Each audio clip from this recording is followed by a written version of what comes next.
ગોંડલના વીસીવડ ગામે gas સિલિન્ડરમાં blast થયો। મકાનમાં ગેસ સિલિન્ડરમાં બ્લાસ્ટ થતા એકનું મોત થયું। રસોઈ સમયે ગેસ ચાલુ કરવા જતા જ બ્લાસ્ટ થયો।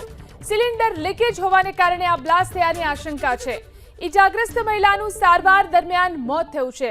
મૃતક મહિલાનું નામ શિલ્પાબેન સાકરિયા હતું। આ વિશે વધુ જાણકારી મેળવી અમારા સંવાદદાતા નિલેશ મારું ફોન લાઈનથી જોડાયા છે। નિલેશ, કેવી રીતે આ સિલિન્ડર બ્લાસ્ટ થયો હતો અને મહિલાનું મોત નીપજ્યું? જી ચોક્કસથી જણાવી દો કે ગોંડલના વીજીવડ ગામે એક રહેણાંક મકાનમાં એક મહિલા છે, જ્યારે રસોઈ બનાવી રહી હતી ત્યારે અચાનક બ્લાસ્ટ થતા મહિલા છે તે ગંભીર રીતે ઈજાગ્રસ્ત થઈ હતી। ત્યારે કહી શકાય કે જે ગેસની બોટલ હતી તે પ્રાથમિક વિગત મુજબ જે લીકેજ હોવાને કારણે છે તે આ બ્લાસ્ટ થયો હતો। શિલ્પાબેન અસીમભાઈ સાકરિયા નામની જે 45 વર્ષની આ મહિલા છે તે ગંભીર ઈજાગ્રસ્ત થતા તેમને વીજીવડથી જેતપુરની પ્રાઇવેટ હોસ્પિટલમાં ખસેડવામાં આવી હતી। ત્યાં સારવાર દરમિયાન છે તેમનું મોત નીપજ્યું હતું।